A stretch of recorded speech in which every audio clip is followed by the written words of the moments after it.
Today I'm going to go over one of the weapons of psychological warfare, aka invisible war, aka spiritual war. The tool or weapon is repetition. Even though everything can be done or said repeatedly, if you apply repetition in a strategic manner, it has the potential of increasing the perceived truth.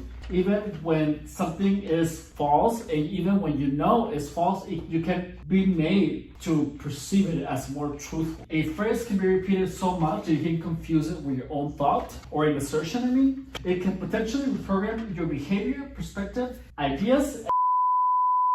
Welcome to The Mind's Eye, previously known as the Gang's Talking Playbook. In this channel, we talk about the mind, and I share with you techniques on how to use your mind's eye in order to be the best version of yourself. If you are new here, you probably have no idea who I am and have absolutely no reason to believe anything that I say, which is fair, I understand. However, I challenge you to give my techniques an honest try. Try the programming. You have absolutely nothing to lose and everything to gain. When the programming works for you, subscribe, give me a like, write me a comment, or share with your loved one. I will be eternally grateful to you. Now, we're going back to the video.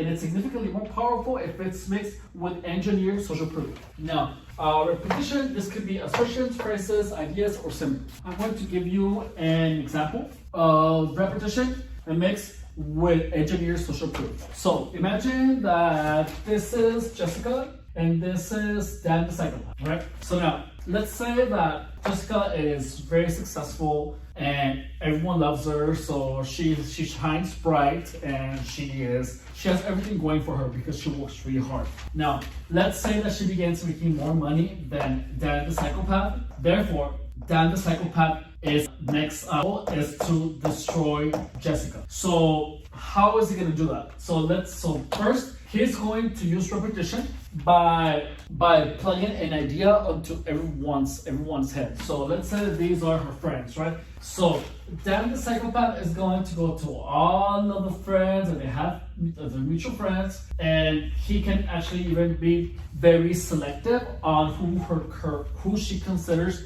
her pillars of emotional support. And he tells everyone that she's abusive, that she's crazy, that she hits him, and so then she has no idea that this is happening, right? Oh, but then he's gonna play the victim, so he tells everyone not to be careful with her, and tells everyone that he still loves her, so that's why he's staying with her now, or that's why he's still her friend. Now, then one day he just gets a bruise by whatever reason, or anything. So then what does he do? He goes and shows the bruise to everyone.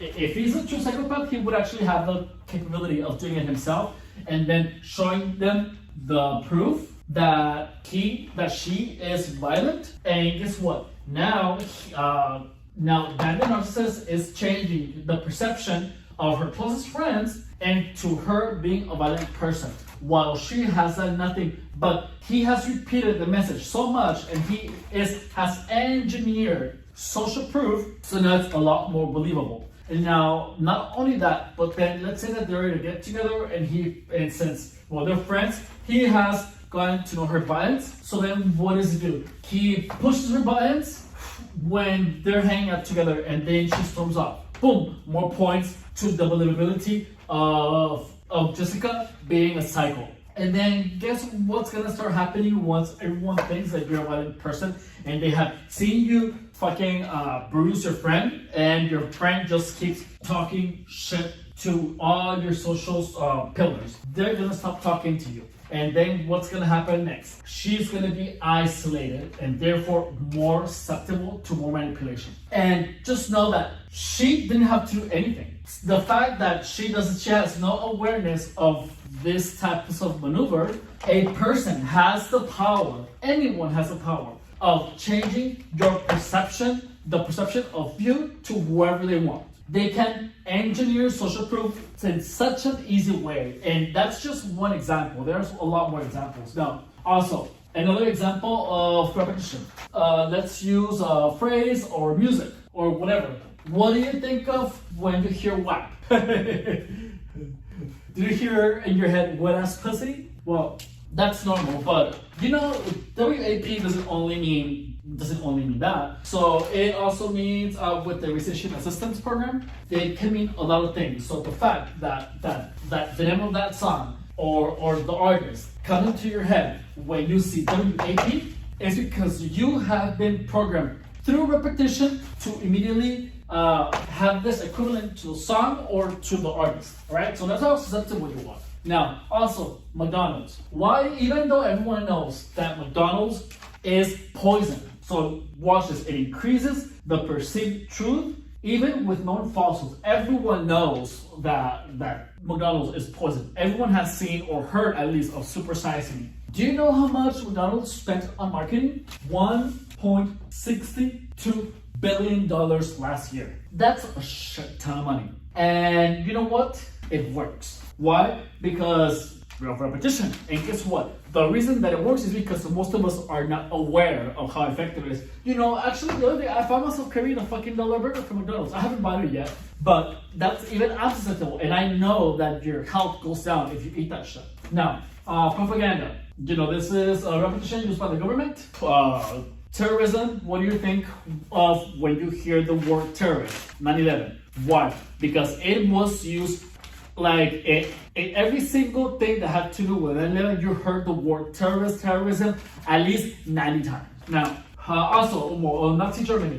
Why? So repetition can make thoughts or assertions they can mask them as your own thoughts. So it can potentially program your behavior, perspective, and ideas. What happened in Nazi Germany? Hitler's perception, ideas, and behavior were programmed into the population of Nazi Germany, into Hitler's Germany, and they made the atrocities that Hitler wanted them to do. So that is how powerful repetition is. Now, what is spirit transfer or spirit transference? So just know, we are programmable. Repeat after me. We are, no, I'm just kidding. Okay, alright. So we actually are programmable. How do I know this? Remember, if you saw the video on gaslighting, remember when I said about one of my friends actually being convinced of someone being told anyone whispering, and then someone repeatedly suggesting that you have voices in your head. So they are engineering proof by making the voice themselves or the whisper, and then with repetition telling you that you're hearing voices in your head, the thought is gonna mask itself as your own thought. And since you're getting proof because you actually are getting a sensory input of the repeated assertion or idea, then you're getting a spirit transfer into you, a part that is in you that is being dropped into your head. All right. So now this can be done. So this is practically done with flying monkeys. It's the spirit of the